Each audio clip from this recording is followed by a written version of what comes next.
നമസ്കാരം. 2014 എന്ന വർഷത്തെ പിന്നോട്ട് തള്ളി പുതുവർഷത്തെ വരവേൽക്കുന്ന പ്രേക്ഷകർക്ക് JB ജംഗ്ഷൻ്റെ ആശംസകൾ. പിന്നിടുന്ന വർഷം പലതുകൊണ്ടും സംഭവബഹുലമായിരുന്നു. JB ജംഗ്ഷൻ പ്രത്യേകിച്ചും. സമൂഹത്തിൻ്റെ വ്യത്യസ്ത ധാരയിലുള്ള പ്രമുഖർ JB ജംഗ്ഷനിൽ വന്ന് മനസ്സ് തുറന്നു. ഇങ്ങനത്തെ യൂണിഫോം ഇട്ടിട്ട് കാക്കി ഡ്രസ്സ് ഇട്ടിട്ട് മിമിക്രി കളിക്കാൻ പറ്റില്ല. അച്ഛൻ്റെ ഒരു ശൈലിയുണ്ട്, ഈ ഇങ്ങനെയുള്ള ഡ്രസ്സ് ഇട്ടിട്ടൊന്നും മിമിക്രി കളിക്കാൻ പറ്റത്തില്ല കേട്ടോ.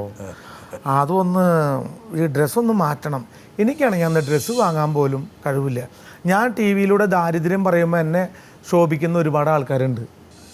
എൻ്റെ കഥകൾ ഞാൻ പറയുമ്പോൾ മിക്ക ആൾക്കാരും എന്നോട് എന്തിനാ ഈ ദാരിദ്ര്യം പറയണമെന്ന് ചോദിക്കാറുണ്ട്. മറ്റുള്ളവരുടെ ബാക്ക്ഗ്രൗണ്ട് ആരും നോക്കാറില്ല സാർ. പക്ഷെ പറയണ്ടേ മണി, എന്താ കാരണം വെച്ചാൽ മണിയെപ്പോലുള്ള ആൾക്കാരുടെ ജീവിതം ഒരുപാട് ആൾക്കാർക്ക് ഇൻസ്പിറേഷനാണ്, പ്രചോദനമാണ്. എന്നുവെച്ചാൽ മണിക്ക് ഇങ്ങനെ ആകാമെങ്കിൽ എന്തുകൊണ്ട് ഞങ്ങൾക്കായിക്കൂടാ? നിർത്തപ്പെട്ടില്ല, മണി കൊണ്ട് പുറത്തേക്ക് പോകുന്നു. എനിക്ക് പറയാൻ പറ്റില്ല, അത് എൻ്റെ അച്ഛൻ്റെ കുഴപ്പമായിരിക്കും. ചിലപ്പോൾ അച്ഛൻ്റെ കുഴപ്പമില്ല, അച്ഛൻ്റെ മിടുക്ക്. നൃത്യപ്രസവത്തെ വീണ്ടും സജീവമാക്കി മണിയെ പുറത്തേക്ക് എടുക്കുന്നത് അച്ഛൻ്റെ മിടുക്കാണ് അല്ലേ? അച്ഛൻ്റെ മിടുക്കല്ല, സർക്കാർ ആശുപത്രി നോക്കണം, അതാണ് നോക്കേണ്ടത്. അച്ഛൻ്റെ മിടുക്കല്ല അത്.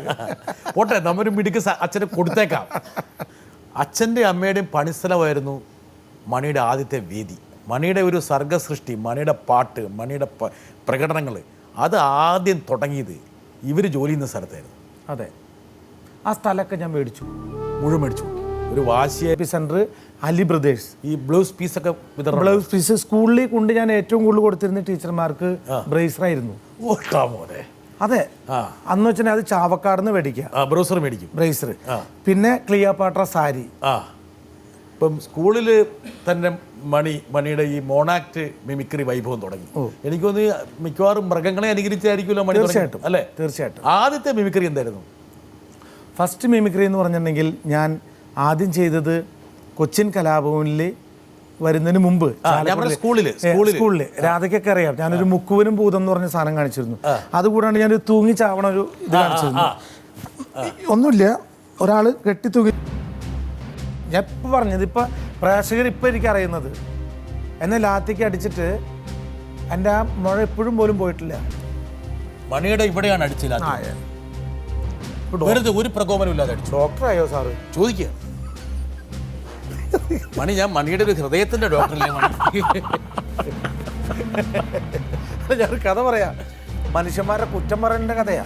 മണി ഒരു സെക്കൻഡ്, നമ്മൾ തിരിച്ചു വീണ്ടും വരുന്നതിലേക്ക്. എന്താ കാരണം വെച്ചാൽ മണിയെക്കുറിച്ച് ഒരുപക്ഷെ മണി എന്നുള്ള കലാകാരൻ്റെ എനിക്കിപ്പോഴും അറിയില്ല. ലൈക്ക് സ്പെഷ്യലി ഇപ്പോൾ ലാംഗ്വേജ്, ഇപ്പോൾ ഞാൻ മലയാളം പടങ്ങൾ ചെയ്യാണ്, എനിക്കിപ്പോഴും അറിയില്ല ഞാൻ മലയാളം പടങ്ങൾ ചെയ്യണോ, കൂടെ അതിൻ്റെ കൂടെ വേറെ ലാംഗ്വേജ് ചെയ്യണോ, അല്ലാതെ ഇൻ്റർനാഷണലി നോക്കണോ. ബിക്കോസ് ഓഫേഴ്സ് ഉണ്ട്, പക്ഷെ എന്താ ചെയ്യേണ്ടത്? ഒരേ സമയത്ത് എന്താ പറയുക, many eggs I cannot handle it. May be I can handle maximum 1 or 2 eggs kind of field. അപ്പോൾ അങ്ങനത്തെ ഒരു കൺഫ്യൂഷൻ സോണിലാണ്. ഒരുപക്ഷെ വിവിധ മേഖലയിൽ ശ്വേതയ്ക്കൊരു എബിലിറ്റി ഉള്ളതുകൊണ്ടായിരിക്കാം വേണമെങ്കിൽ ശ്വേത ഇങ്ങനെ കൺഫ്യൂഷൻ ആകുന്നു. പക്ഷെ ഐശ്വര്യ റായോട് ഐശ്വര്യ എങ്ങനെ, ഹൗ ഡിഡ് യു സക്സീഡ് എന്നൊക്കെ പലപ്പോഴും ചോദിച്ചിട്ടുണ്ടാവുമല്ലോ. മനസ്സിൽ ചോദിച്ചിട്ടുണ്ടാവുമല്ലോ. ഇല്ല. എനിക്ക് എന്താ പറയുക, പേരൻസ്, ലൈക്ക് എൻ്റെ പേരൻസ് എന്നെ എപ്പോഴും ഈ ഒരു ഫീൽഡ് ഇന്നും ഒരു ജോബ് പോലെ മാത്രം കരുതണം എന്ന് എപ്പോഴും പറയാറുണ്ടായിരുന്നു. അപ്പോൾ ഞാനിത് ഷൂട്ടിങ്ങിന് പോയാൽ എനിക്കൊരു job, like I am going for a job and coming back to home. Shweta, അതായത് കാലം ശ്വേതയെയും പഠിപ്പിച്ചു. അതെ അല്ലേ? അതെ. പക്ഷെ ഒരുപാട് സമയമെടുത്ത് ശ്വേത പഠിക്കാൻ വേണ്ടിയിട്ട്. എനിക്ക് മറ്റു പല ആൾക്കാർ 2 വർഷം കൊണ്ടോ 3 വർഷം പഠിച്ചേന്. എനിക്ക് തോന്നുന്നത്, ഞാൻ ഓക്കെ കളിമണ്ണ് പിന്നെയാണ് വന്നത്. എനിക്ക് ഭയങ്കര നിർബന്ധം ഉണ്ടായിരുന്നു എൻ്റെ ഹസ്ബൻഡ് ഡെലിവറി റൂമിലുണ്ടാവണം. പിന്നെ എനിക്ക് അത് ഫുൾ എൻ്റെ ഹസ്ബൻഡ് അത് ഫിലിം ചെയ്യണമെന്ന് എനിക്ക് നിർബന്ധം ഉണ്ടായിരുന്നു. ഇത് ബിഫോർ കളിമണ്ണ്. ദാറ്റ് ഈസ് കുഞ്ഞിന് ഒരു ബോണ്ടിങ്. ബിക്കോസ് ഇപ്പോൾ വരുന്ന തലമുറയ്ക്ക് എനിക്ക് എൻ്റെ പേഴ്സണൽ തോട്ടാണ്. എനിക്ക് തോന്നി ആ കുഞ്ഞിന് അറിയണം, ലൈക്ക് യു നോ വാട്ട്. നിങ്ങൾ നേരത്തെ മുൻകൂട്ടി എൻ്റെ മനസ്സിൽ വന്നു കഴിഞ്ഞു. അങ്ങനെ ചിരിച്ച് എന്നെ വീഴ്ത്താം, പലരെയും വീഴ്ത്തിയ പോലെ എന്നെ വീഴ്ത്താമെന്ന് വിചാരിക്കരുത്. എം ജി എന്നുള്ള ഗായകനെ സൃഷ്ടിച്ചത് പ്രിയദർശനാണ്. അതെ, 100%. കാരണം നമ്മൾ വന്ന ചവിട്ടുപടികൾ മറക്കരുത് ആരും. കൂലി എന്നുള്ള സിനിമയാണ് എം ജിയെ. തീർച്ചയായിട്ടും അല്ലേ? പ്രിയദർശൻ ഡയറക്റ്റ് ചെയ്യുന്നതിന് മുമ്പുള്ള പടമാണ് കൂലി. അതിൽ അശോകനാണ് എന്നെ വിളിച്ചുകൊണ്ട് പോയി പാടിക്കുന്നത്. എനിക്കന്ന് സത്യം പറഞ്ഞാൽ തീരെ വയ്യായിരുന്നു, പനിയടിച്ച് കിടന്നൊരു സമയത്ത് എന്നെ ഇപ്പോഴും എനിക്ക് ഓർമ്മയുണ്ട്. 5582 എന്ന് പറഞ്ഞ ഒരു സ്കൂട്ടർ, ലാംബ്രട്ട സ്കൂട്ടറിൽ എന്നെ വിളിച്ച് ചിത്രാഞ്ജലി കൊണ്ടുപോയി രവീന്ദ്രൻ മാഷുടെ സംഗീത സംവിധാനത്തിൽ വെള്ളിക്കൊലുസോടെ കളിയാടും. അത് മോഹൻലാൽ എങ്ങനെയായിരിക്കും ഇത് പാടുക എന്നോ എങ്ങനെയായിരിക്കും ഇത് അഭിനയിക്കുക എന്നോ വല്ലതും ചിന്തിച്ചിട്ടാണോ? ശ്രീ മോഹൻലാൽ എന്ന് പറയുന്ന ഞങ്ങൾ ഒരിക്കലും പരസ്പരം ഇങ്ങനെ ഞാൻ ഇതാണ് പാടാൻ പോണത്, മോഹൻലാലിനെ അയ്യേ എന്ന് പറഞ്ഞ് ചിരി ഇടുന്നുണ്ട്, അങ്ങനെ ഒന്നും പറഞ്ഞിട്ടില്ല. പക്ഷെ മോഹൻലാലിൻ്റെ ചേഷ്ടകൾ, അതായത് മോഹൻലാലിൻ്റെ ഓരോ ആക്ഷൻസ് സ്വാഭാവികമായിട്ട് ഞാൻ പാടുമ്പോഴത്തേക്ക് എൻ്റെ മനസ്സിൽ വരും. കാരണം എൻ്റെ കളിക്കൂട്ടുകാരനാണ്.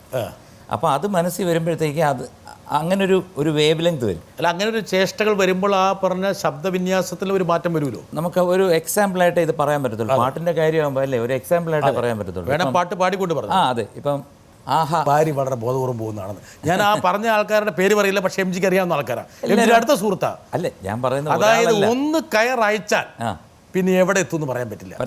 പറ്റത്തില്ല. അതുകൊണ്ട് ഭാര്യ വളരെ കൃത്യമായിട്ട് കൂടെ പോകുന്നതാണെന്ന് പറയാം. ഒരു നാണയം എടുത്തു കഴിഞ്ഞാൽ 2 വശമുണ്ടല്ലോ, ഹെഡ് ആൻഡ് ടെയിൽ. പറയുന്നവർ പറയട്ടെ. പക്ഷെ എൻ്റെ ഇതെന്ന് പറഞ്ഞു കഴിഞ്ഞാൽ ഞാൻ അങ്ങനെ ആയിപ്പോയി. ഇപ്പോൾ അങ്ങനെ എനിക്ക് എൻ്റെ ഭാര്യ ഇല്ലാതെ ഒരു സ്ഥലത്ത് പോകുന്നതിനെ കുറിച്ച് ചിന്തിക്കാൻ വയ്യ. വരദാനമാണ്, അല്ലെങ്കിൽ പാരമ്പര്യം, DNA, പെഡിഗ്രി, 10 ഗുണം 10 ഗുണം എന്നൊക്കെ പറഞ്ഞുകൊണ്ട്. പക്ഷെ ഇന്ന് നർത്തകിയുടെ അപ്പുറത്തേക്ക് ആശ പോയി കഴിഞ്ഞു.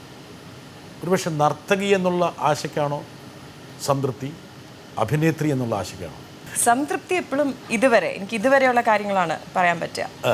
നൃത്തം ചെയ്യുമ്പോഴാണ് ഏറ്റവും കൂടുതൽ സാറ്റിസ്ഫാക്ഷൻ കിട്ടിയിട്ടുള്ളത്.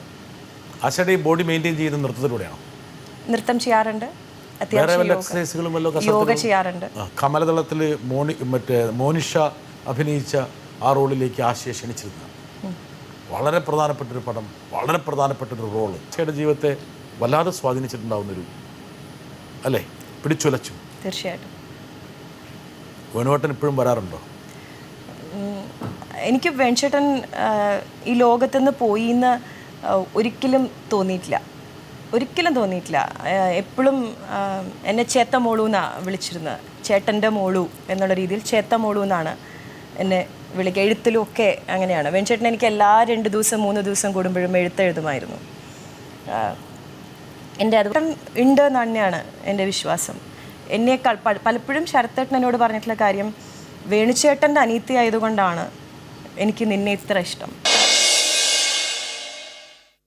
2014 മിഴിവും മികവും പകർന്ന പ്രസക്ത ഏടുകളിലൂടെയാണ് നമ്മൾ കടന്നുപോയത്. മിന്നിമറഞ്ഞ ശബ്ദരൂപവീചികൾ ഇവിടെ അവസാനിക്കുന്നില്ല. നാളെ ഇതേ സമയം JB ജംഗ്ഷൻ ബെസ്റ്റ് ഓഫ് 2014 മടങ്ങി വരും. അതുവരെ നന്ദി, നമസ്കാരം.